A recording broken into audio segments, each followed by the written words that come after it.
Hello, everyone, and welcome to today's webinar on supply chain and inventory risk. We are happy that you can join us this morning, and we really hope that this new webinar series will help you out during this time. I'm excited for today's program, and I think there's going to be some great discussion at the end. If this is the first webinar you've attended, I've got a couple of announcements to make in the beginning, and then we'll get started. I'm Jennifer LeMaster with the University of South Dakota's Beacom School of Business, and I'm going to be the moderator for today's discussion. Before we get started, just a few things to note. All of the participants have been placed on hold for the duration of the presentation, but at the end, we'll have plenty of time for a question and answer session with Tom Martin. So if you have any questions throughout the presentation, please feel free to enter them into your chat bar or just write them down and remember them, and then there will be a chance for you to ask them live at the end. If you have any needs or need anything during the presentation, please feel free to use the chat feature and just let me know, and I'll try to address your concern. We also have a couple more webinars scheduled over the next few weeks, so if you're interested in any of them, please be sure to take a look. The website I will enter into the chat bar, but it's usc.edu/business/COVID-19. We'll also have a copy of today's presentation that will be uploaded there by tomorrow afternoon. So if you miss anything, you can just hop on and take a look at it tomorrow. Now I'm really excited to welcome Tom Martin. Tom is a decision sciences faculty member at the Beacom School of Business, where he teaches a variety of courses on supply chain, project management, operations management, and statistics. He also serves on the board for the Project Management Institute for the Sioux Empire chapter. Thank you, Tom, for joining us, and now I will turn it over to your lecture.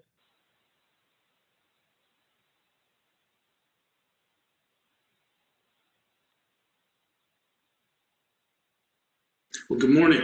Thank you for that introduction. Yes, I am Tom Martin, and I teach supply chain management, among other things, in the Beacom School of Business. So this morning, we're going to discuss a little bit on supply chain and inventory risk, and maybe have some discussion on some things that might help you with your individual supply chains.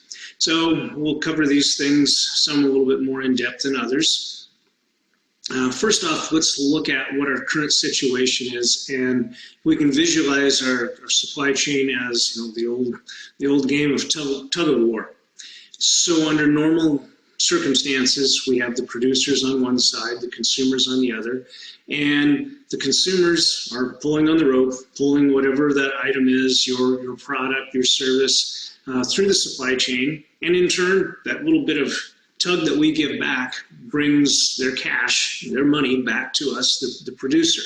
And so under in a prior world, prior circumstances, this was all a nice, evenly balanced situation. And so that balance resulted in our cash-to-cash conversion that we had in our supply chain. We spend cash for those raw materials, produce our product or service, give it to our consumer gives us cash back. That's how things were. There are some other things that have gone on that have affected supply chains, of course. First off, you can visualize it as, we don't want to play anymore. You have a product or you have a service, and all of a sudden, nobody wants that product or service. Has happened in many industries, of course. The next one is, this guy shows up to play for the other team. A demand pull that's so great that there's no way you can keep up with it. You're basically letting go of the rope. In this case. And the third one is this one, where basically both sides just laid down the rope. Where did everyone go? Visualize this as potentially somebody in the entertainment industry, a movie theater. They're not open for business, and most people weren't going to go there to watch a movie anyway. So you kind of see some different things that happen in, everybody's supply chain is different. So let's look at supply risk. We need to go back and kind of review a few things on supply chains and inventory to kind of get a feel for where we are now. How did we get here? And so all of these different aspects go into supply risk. Our business strategy, who our supplier is and how they deliver to us. Operations, of course, the capacity, our capability, how flexible are we in production. That has impacted a lot of things. Logistics has not been too bad so far. Pretty much if you have a product, you can still get it shipped. The inventory piece, though, of all these different aspects that we'll cover more in depth on this slide. So inventory, what policies do we have for inventory in our business? How does that affect our current situation now? A lot of times we have gone, we're lean, we've done just in time. And we'll discuss that a little bit more here later, but thinking of those policies and how our companies, how we have looked at our inventory policy, how has that affected our current situation? Of course, the risk of inventory. Ownership. Who owns it and when? I don't want to own it until I absolutely have to. Going back to that cash-to-cash conversion that we talked about on one of the first slides. If I have that money tied up in inventory, I own it. And it kind of goes back to some of those things. You break it, you own it. You break it, you buy it. And so that's a risk. Risk of visibility. We've gotten pretty good at being able to track shipments and know where things are. And right now we're in that situation of, so what does visibility really do for us if I'm not going to receive I ordered something online from a certain company. I used to get it in 2 days or less. Now I might not have it in 2 weeks. It might be a month. Visibility doesn't really matter so much in this case, but that risk of not knowing where our shipments are is what we're talking about here. Obsolescence is one of the reasons we always try to keep inventory as low as possible. Who wants to be trying to get rid of a bunch of obsolete inventory that nobody wants anymore? And then the financial planning aspect of it where, as I said, cash-to-cash conversion. It's all about the penny, isn't it? I don't want to have every penny, every dollar I have tied up in inventory is a dollar I can't use somewhere else to expand my business, to grow my business. So when we look at the inventory risk, we have, of course, the time duration. How long am I owning this? And then the depth and width of commitment. And so a little bit of what I mean by that is if we look at it based on location. If I'm the manufacturer, my exposure is narrow because I only manufacture, let's say, one product. So narrow exposure to inventory, but deep and of long duration because I'm pretty much at the beginning of that supply chain. And as it goes through, inventory that I have in the factory, work in process, in transit, sitting in a warehouse somewhere, all of that means, it's a long duration that I own that inventory. A wholesaler, the middleman, right? And in this case, wider than the manufacturer because they usually represent several products, and somewhat deep, but the duration is medium because I can stop my orders from the manufacturer, and so it's not as big of a risk for me to get rid of that excess inventory. And then a retailer on the opposite side of the spectrum, exposure is wide. Retailers have several different products typically, but as soon as that product is gone from the shelf or from the stock room in the back or their local warehouse, that ends their exposure to the inventory. So different ways, depending on where we fall in the supply chain, different levels of risk for the inventory. So let's look at the inventory itself and then the safety stock and why we have it. So why do we hold inventory in the first place? Well, economy of scale, right? Going to Sam's Club or Costco as an individual. Purchasing advantages, buy it in bulk. It costs me less per unit then. Transportation, because I don't want to have a less than truckload. If I can help it, I want to fill up the truck. And then, of course, manufacturing, where I buy a large amount of the raw materials, components, subcomponents. Also then balancing the supply and demand of seasonality or speculative. We are in the ag industry. Farmers tend to store a lot of grain if they can. Hopefully they are building storage now. Might be a prudent thing to do if you have the ability to be able to store more of what you produce. But we store it so that we hope that we get a better price later on, and then also maintain our supply sources. We want to make sure we don't run out. And then this last one, the buffering against uncertainty, is the biggest one right now that we're probably pondering. Uncertainty in demand, how much is a customer going to want from me? And uncertainty in the, can I get this item when I need it now? And so that brings us into some management policies. How do we approach our use of inventory, or how much inventory we have in our business? So we can be reactive, or the pull approach, meaning customer pulls it through the system. That's kind of what we've been used to. It's kind of what we want. Customer has an order, we fill that order.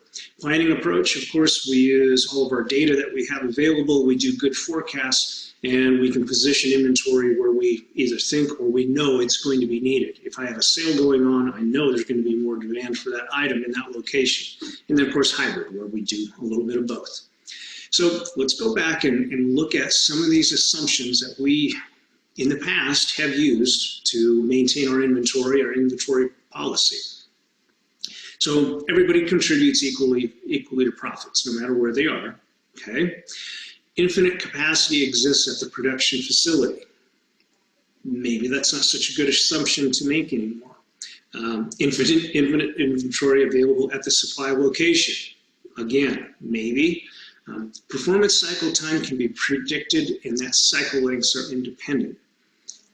That's another one that maybe that's not such a good assumption. Of how long is it actually going to take me to get my order or to get my product once I start that process. Customer demand patterns are relatively stable and consistent. Yeah, nobody really saw the big herd mentality coming on some of these things.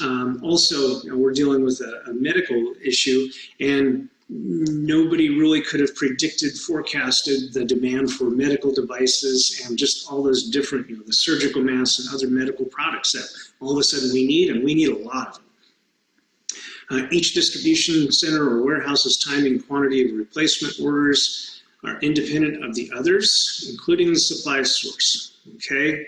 Different demand, different areas, okay, that's still probably holds somewhat true. And then performance cycle length cannot be correlated with demand. That's still true. I can only produce, I can only put my order in, get to production, get my shipment.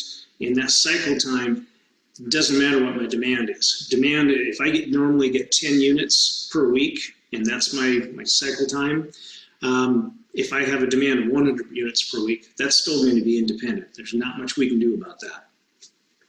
So uncertainty in this inventory, in the management piece. Demand uncertainty, how much are people going to want? And then our performance cycle, that time from my order initiation to production to shipping, and I actually get my product. We need to consider both, of course, in order to make great decisions. But let's look at this demand uncertainty now and safety stock. Remember, our safety stock is basically our insurance policy. Why do we have insurance? Mitigate risk. You hate hearing these stories about someone who, young family, husband or wife, and a couple of kids, and they pass away and they didn't have any life insurance. What was the life insurance for? It wasn't to make the family rich. It was to mitigate the risk of that person's paycheck going away, and all of a sudden, their family is left with not a lot of financial resources to continue getting the kids through school, paying the mortgage, everything else. Safety stock is an insurance policy. It keeps us from, prevents us losing customers or not being able to service customers when we run out of our normal stock. So when we have a stock out, we delve into the safety stock that we've already planned to have on hand. We might be seeing now that maybe those levels weren't enough. Maybe our safety stock level wasn't enough, depending on the industry. But the planning for it, we have to figure out what's the likelihood of a stock out occurring, and what's our demand then during the stock out period, and then what's our policy. If we want to have a 99% service level, we have to maintain more safety stock, of course. If we're not as concerned with being able to serve every single customer, we're okay with having a lower stockage level. And so our safety stock isn't going to be as high. Our insurance policy isn't going to be, we're going to have a $50,000 life insurance policy instead of $1 million life insurance policy. Is just another way to look at the safety stock. And so demand replenishment, we've always looked at this as a function of known events that aren't random. We know what our normal demand is going to be under normal circumstances. Dependent demand really doesn't require a large amount of forecasting at all, because I know how many items I sell each day. I know what my product demand is going to be each day. I don't maintain any safety stock. Everything is predictable. The world just keeps functioning as a well-oiled machine. Once again, maybe these are some things we need to go back, take another look at, and maybe it's not as constant and predictable as we once thought. And you always assume before that I can order it, I get it. Worst case, if I need it overnight, I call FedEx or UPS and I get it overnight. Maybe not so much now. And so some limits to some of our approaches. We have to have a good forecast for each one of our facilities, warehouse, factory, retail outlet. It still starts with the forecasting. The data right now, some of our data points might be a little difficult to come up with a very accurate forecast at this point in time. But we have to do the best we can with the tools we're given. Consistent and reliable product movement. Again, that's part of the logistics, not fairly still consistent, really not too much of an issue at this point. And of course, this whole process, frequent rescheduling, because of either production can't keep up, potentially the delivery piece, but even more so that demand that we have at the end of the supply chain. So because of this, let's look at warehousing. We've gotten away from storing a lot of product because we wanted to be lean, right? We wanted to carry less inventory because it was, again, it's dollars tied up that we couldn't use for something else. And just think of how this all started, where we've come from. Our current system really started back after World War II, a booming consumer economy after the war. And everything has built upon that up until this point. Warehouses were kind of a necessary evil. We had to store inventory in different places, but we've gotten much better. Instead of warehouses, we've switched to the distribution center process. So strategic warehousing used to reduce the dwell time. The time that a product sits someplace waiting for either to be shipped or for a customer to buy it. And so the warehousing, as it says, integral to just-in-time. Just-in-time works great, except when it doesn't. And we're kind of seeing a little bit of that now of maybe it isn't working quite as well because we can't get what we need from our suppliers now. We can't get what we need when we thought we could get it. Is it possible that production lines, assembly lines run out of materials? And so we have all that to kind of ponder a little bit here too, as far as have some of our past practices still relevant, or are they not quite as relevant as they were before? I mean, you can get to a point where you can be too lean. Somebody can go on a diet and get down to 1% body fat. We would all probably agree that's not very healthy. So it is possible to be too lean. So let's remember what warehouses are for. Economic benefits that we have from having a warehouse, and then the service benefit, where we have the warehouse, we have the inventory available for our consumers, for our customers. So this old school way of looking at it was local presence, right? And we're saying it's obsolete. We don't do business like that anymore. Don't know when I can get my shipment in on my truck. It's kind of like that old movie of, was it Oh Brother, Where Art Thou? Everett wants was the Dapper Dan hair cream, and the one general store they're in, he says, oh, geographical oddity. We're 2 weeks from everywhere. That's kind of the way of looking at how transportation and replenishment of items used to be. And so customers, hey, you need to have this product here. Customers, businesses felt that we need to maintain a lot of inventory because of this, because of the uncertainty. Contemporary, we looked at it as we can still move things whenever we want, and we can get them when we want. Everything was dependable and consistent. And of course, with the internet, we knew a customer needed an item, we got it to them. It was happening faster and faster up until now. So let's remember why we have a warehouse. Reasons are either we somehow use it to lower our overall total cost, or to improve customer service, meaning we have that item available for a customer sooner. So we can use them in all these areas, whether it's with our acquisitions in a manufacturing process, or having that item available for a customer. So justifying the service-based warehouse for our customers, and the reason I'm going into this is we may have to look at look at warehousing in a different way concerning our inventory. And so within the warehouse, we have our base stock, we always have. We know what that demand is going to be every day, every week, and so we maintain that. We discuss the safety stock then of our insurance policy, and then of course our inventory has to count in transit stock. We probably own it, sooner than we would like to, but that counts as part of our inventory. So if we add warehouses into our system, what's the impact then to the space for each of these items? I either have to build a bigger warehouse, have more space available, is one thing, and then each of those inventories is going to increase inventory, increase money.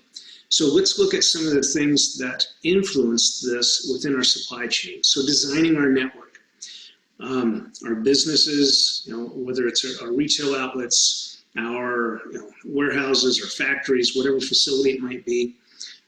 So how many warehouses or facilities should we have? And should I own these? Should I lease them somehow? And it's a good example here. Do I really need to build my own warehouse yet in an area where I don't need it for the entire year? Can I lease it? Okay. If you're trying to lease warehouse space, how many other businesses out there, though, are trying to lease that same space? Remember, we talked about a warehouse being there to reduce overall total cost. Is it cheaper to own it than it is to lease it? And so let's look at response times, performance cycle. How many days is it taking me to get that order, to get that product into my customer's hands? Warehousing allows me that better customer service, but again, I have to have an increase in inventory to maintain that customer service. So for deploying the inventory, meaning more warehousing, more storage areas closer to my consumers, I'm going to have more inventory overall total within my supply chain, within my system, driving up my costs, and of course, increasing my overall total cost. So inventory, base stockage levels, still using our demand numbers for that. In transit stock though, then the amount of inventory I'm going to have on the road as I add more warehousing locations is going to decrease. It's not going to be on the road as long. Safety stock though, every time I add a warehouse location, I have to add safety stock to that location. So every time I add one, my insurance policy is getting a little bit bigger. And so the safety stock's impact is what we do. We will reduce the number of days in a performance cycle, but the number of performance cycles increases, right? Every single location means that there's a separate cycle. I have a separate management issue because I have more people employed at each of those locations then. But as we said, that's what I mean by serving that market area does this. The warehouses increase that uncertainty. Each one throws another variable into the equation. All right, so product complexity. Maybe this is one of those things you want to look at from a manufacturing standpoint, or even from potentially a retail standpoint. The more products we offer, that's more complexity. Raises our supply chain costs because I have more inventory, not necessarily being able to buy it in bulk and getting that economy of scale advantage, but even more, somebody has to be focused on that item, and that's why more management attention. Might improve our profitability though, because I have many choices for my consumer. And so consumers are going to come and buy things from me because of that, those potential options they have. Less complexity though makes my supply chain much easier because this commonality, the example, cabinet maker, 2 different handles. I can make you a bunch of different cabinets, but you only have a choice of 2 different types of hardware for your door handles. Makes my inventory management much easier. I don't have to maintain as many different types of inventory. Downside is consumers might not like my product because there's not a whole lot of options. It's kind of going back to the old Henry Ford and the Model T. You could have any color you wanted as long as it was black. Not a lot of option available if we look at having less product complexity. Resiliency, a big topic. I have watching the business channels on TV, I have never heard supply chains mentioned so many times as I have in the last month, and resiliency mentioned so many times. But it is just that. Can we hold our own when things get bad, and can we recover then after things start to improve? So after an incident, whatever it might be. In this case, it's a virus. Could be a terrorist attack, could be a huge major, a hurricane, typhoon, whatever the case might be. If your supply chain is resilient, it does these things. You are proactive, you've had contingency plans in place, and so you could anticipate things happening and knowing what steps you are already going to take. And then you can quickly, again, spring back from whatever happened, whatever the incident was, and be able to get back to business as usual, or in our case, whatever business as usual is going to be. And so let's look at maybe some potential solutions or just some things to think about. Warehousing, and I told you before during the presentation, bringing up the warehousing it helps us with the inventory risk, but it is going to drive up the amount of inventory you have, the number of people you employ, and of course drives up costs. But we can ask some questions about warehousing.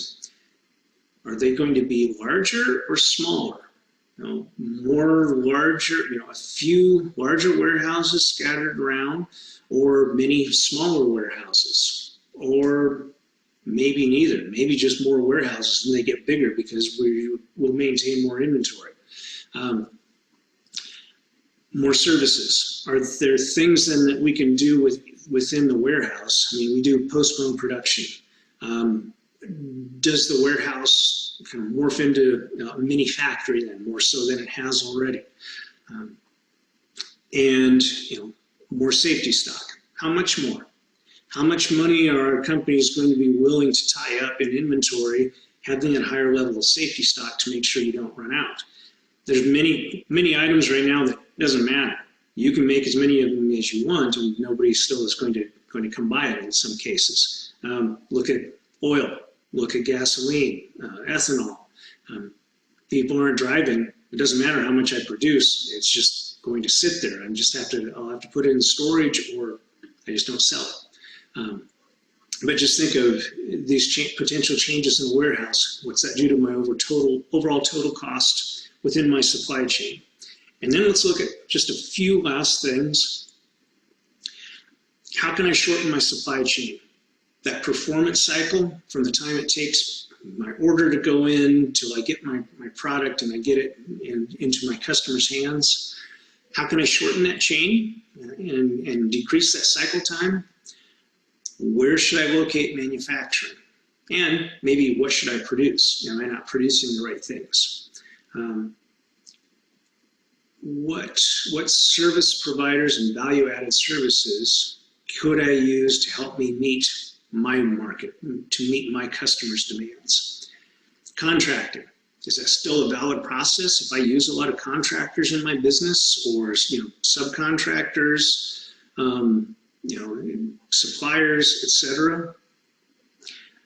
What's going to be the impact of a decrease in fuel price? If you are just a consumer that is not looking at the big picture, oh, the price of gas is down, yay. What's the ripple effect of that throughout the economy? A decrease in fuel prices meaning decrease in demand, meaning nobody around the world is buying oil, and our entire global economy and culture is driven by oil. It's used for so many different things that the negative price there isn't a good thing long term. So we hope it recovers very, very quickly. Within our business, do we have the capability or the flexibility to be able to increase our production rapidly if we need to? Or can we retool to make something else if we need to? And that might be something we look at investing in, because that kind of definitely helps our supply chain risk, but also helps with our inventory. If I don't have to keep making something that people don't want, and I can retool and make something all of a sudden that they do. And then automation and technology. Is that a way to, if I don't have enough labor, which right now probably not too much of an item, but if your labor force is sick, if I'm more heavily automated, does that mean next time around, because as with anything, there will be a next time. When this one is over, something else will come up. Is that going to help me with being able to continue production or continue business if I don't have to rely on so much actual labor, and I can automate or use some type of technology to make up the difference? So just some things to think about. We can discuss these or some other as you like during the discussion. And so that pretty much wraps things up. Just wanted to say thank you. Hopefully I didn't put you all to sleep this morning, and I will talk to you soon.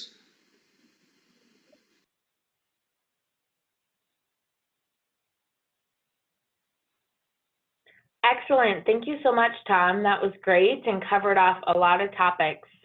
I know in particular this topic, things are pretty specific to different industries. So anyone on the line, if you have a specific question that you want to ask Tom about your business, I would definitely encourage you to hop on the line. You can either type it into the chat or you can unmute yourself and then just ask directly on the camera. But just to get us started, Tom, a few things that have come up a lot recently is, obviously a lot of what the situation we're in right now, a lot of the decisions that we've been making over the last 5, 10, 20, 30 years, we can't change right in the middle of this. But do you have any suggestions for businesses that can to still make any adjustments kind of in the midst of this crisis? Is there anything they can do, either if they can't get rid of products or if, maybe they can't get rid of they can't get the inventory that they need? Yeah, and that's that's a tough one no matter how we slice it, because everybody's a little different. There are clothing stores that are they're just basically going to have fire sales, or some of them are trying to store it for next year. The risks that they run is those clothes go out of style. They become obsolete just like any other type of inventory. I guess right now my biggest thing would be, don't try to go too far in any one extreme. It's, if you're a baseball fan, it's supposed to be coming, baseball season right now. Don't try to swing for the fences. Make small changes at where you can until we see, 2 weeks from now it could be very different, and we could be on the way to getting back to normal. So I would just say small bites. If anyone has ever talked to one of my students, one of the things I always say in the supply chain class is, I ask the question, how do you eat an elephant? And of course the answer is one bite at a time. So don't try to do too much all at once is what I would say for now. That's great. And then again, a trick question. I was speaking with someone just 2 days ago who is in charge of helping the city of Sioux Falls build up their stock of PPE. And he was talking about how, you know, they had a truck coming from Aberdeen to Sioux Falls, which is not that long of a drive, that had N95 masks that they needed to prep the hospitals. And the truck ended up just hopping on 90 and driving right by because FEMA called and said, sorry, we're taking your order, and they're going to New Jersey.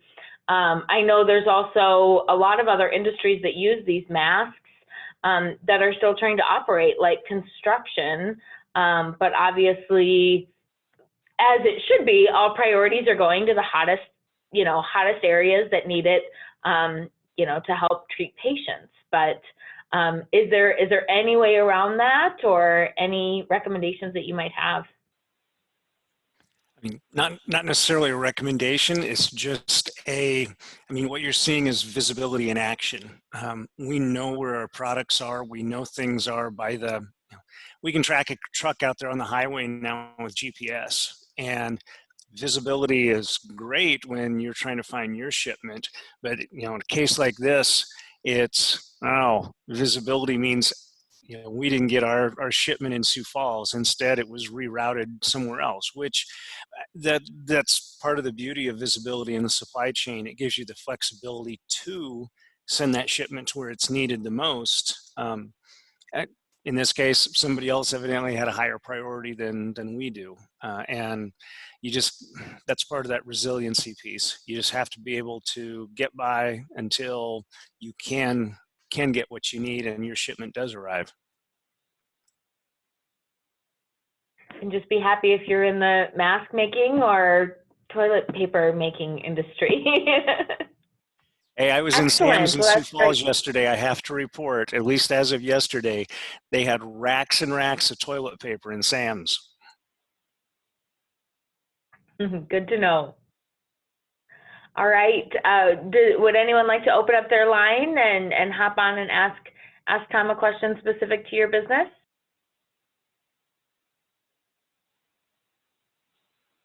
I know it always takes a minute for everyone to find their mute and unmute.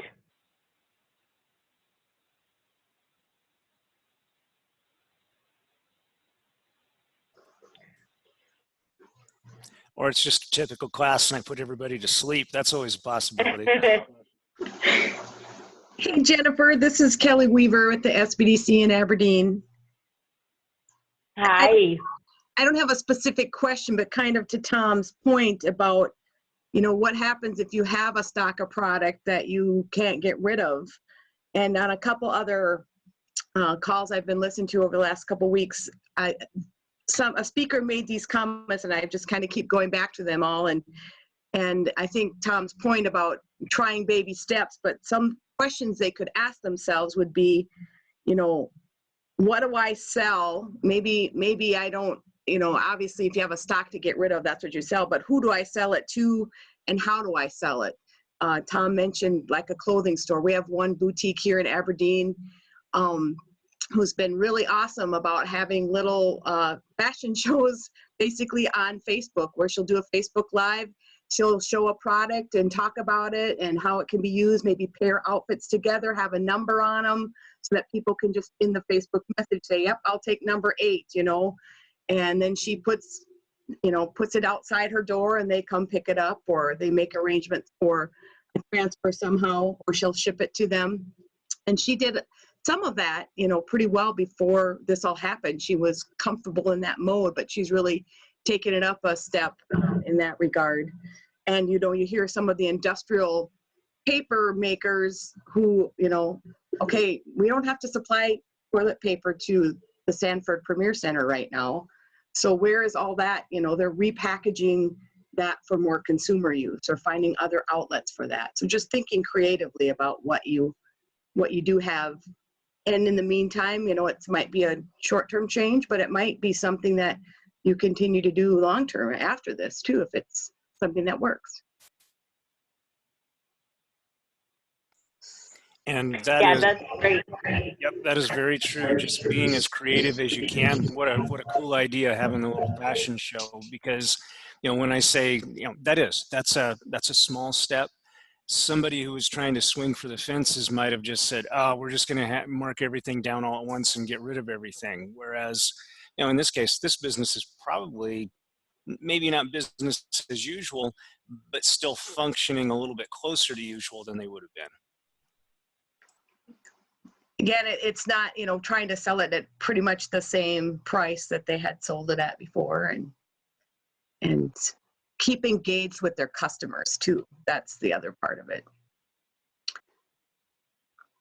Yeah, I think the innovation has come up a couple of times, and figuring out, if you are a clothing manufacturer, can you now make masks? And I know the chemistry department on USD's campus had a bunch of supplies and had the recipe for making hand sanitizer. So they're making hand sanitizer now that they are distributing throughout the campus community to not only keep their lab equipment active and in use, so that it doesn't, so that it doesn't get old while all the labs are shut down, but they're figuring out ways to adjust their operations right now until things start to look normal again.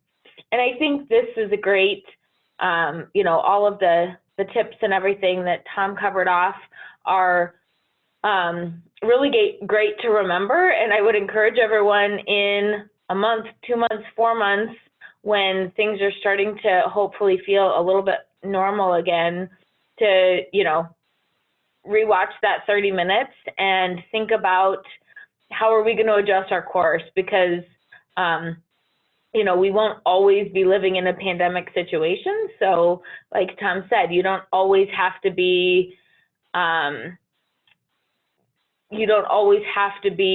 crisis mode, but can we better prepare ourselves coming out of this to set us up for success in the future?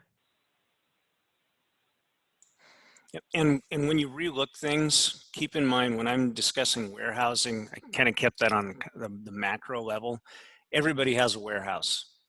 Even if it's just you're a service business, you tend to have less things, less inventory, but kind of look at your own household as far as warehousing. Everybody has some things stored up, some of us more than others. If you live out in the country, you live in West River, South Dakota, where a blizzard happens and you might not get to a town for a few days. Look at it that way, that it doesn't matter what your business is, you have some type of stockroom warehousing, no matter how small. Take a look backwards and see, okay, what is my warehouse's warehouse? And my supplier, what kind of capacity do they have? And what are they doing to change things, either so that if this does happen or something like it again, that I know what steps they're taking to mitigate the risk also. So those are just some other questions to ask along the way. Excellent. Thank you, Tom. Well, if anyone else has any questions, feel free to jump on. Otherwise, we will wrap it up here in just about a minute. In the meantime, I just wanted to mention we do have a few more webinars coming up. Next Tuesday, the 28th, our outreach organization, Prairie Family Business Association, has a really great webinar with Mike Patton. He is a speaker, an author, and a certified EOS implementer, and he has graciously agreed to give a webinar that was supposed to be Prairie Family Business's annual conference, which has gotten pushed back to the fall, but you can definitely sign up for that Zoom call. We've got the link over to the Prairie Family Business website on our website, so I will definitely send that out. And then we've got a couple more as well coming up from our Beacom faculty. And taking a quick look, I've got a couple of quick questions on the chat, Tom, that we can touch on, and then we will wrap it up for the day. So one question from actually probably a former student, Tom. What supply chain area is going to rally quickly after COVID-19? Or are there some national areas for improvement the logistics industry has discovered during this time? Okay, good questions. Yeah, if I had a crystal ball, I would be able to tell you which businesses are going to recover, the quickest. Right now, I would say it's those businesses that either haven't suffered much or actually have gained in this situation. The Procter and Gamble's, Kimberly Clark's, all those businesses that are making those consumer products that everybody needs anyway. I mean, their demand will decrease a little bit, but they are definitely weathering the storm much better than most. As far as the transportation networks, our logistics networks, really the bigger, let's say trucking companies as an example, the bigger companies are fine. They have a lot of long-term contracts. Those things are still being moved, or maybe just not being moved as much. Who has been hurting in the transportation industry is your smaller companies that have a half a dozen trucks available that do a lot of those smaller local shipments. Those have pretty well ground to a halt. So it could be, an improvement as far as, do we want to have, fewer large companies or a lot of small businesses? I mean, I prefer the small businesses. So with those companies, an improvement that could be made is like we've talked about. How do you set yourself up for success? Work through the contingencies of how do I keep my business afloat if businesses either decreased or evaporated. Each individual business, I mean, your balance sheet is going to have to just, and a lot of times I bring these examples back to an individual. You have an emergency fund at home, right? 3 to 6 months of expenses saved up in the bank that sits there. You don't touch it. You don't go out and use it to buy, a new flat screen TV. It's just there for emergencies. Maybe that's something that we have to look at to keep more cash on hand. There are, right now, overall big picture supply chain, there are two things that really concern me. And one is oil, as I said during the video, and the other is labor. Never in my lifetime did I think we would see oil futures at a negative price, but here it is.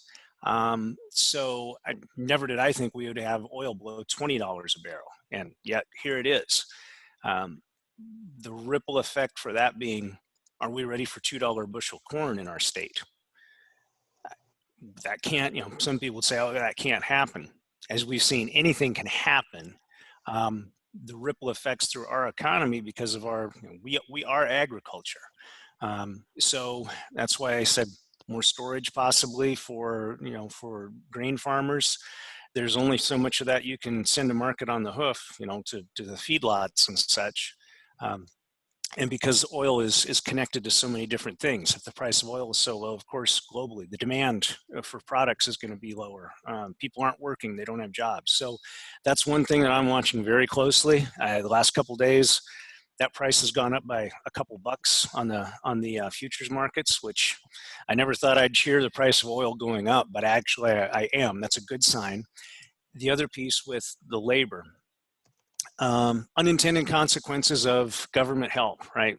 The scariest sentence in the world is, we're from the government and we're here to help. Giving that extra $600 a week to people that are unemployed, on the surface, yes, it helps people out, helps them get their bills paid. The flip side of that is that it's scheduled to go on for so long that people are going to make more money by staying unemployed. So when you want to get back to work, you want to reopen a business, are the people going to be there that you need to work in that business and be able to take care of your customers?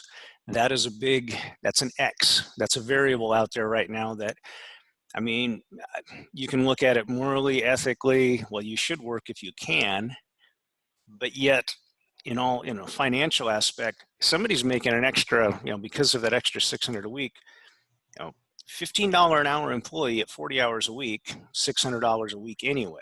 Unemployment insurance isn't quite going to bring them up to that, but add an extra $600 to that, you had a huge pay raise just to stay home now, even when the economy, we want it to get going again.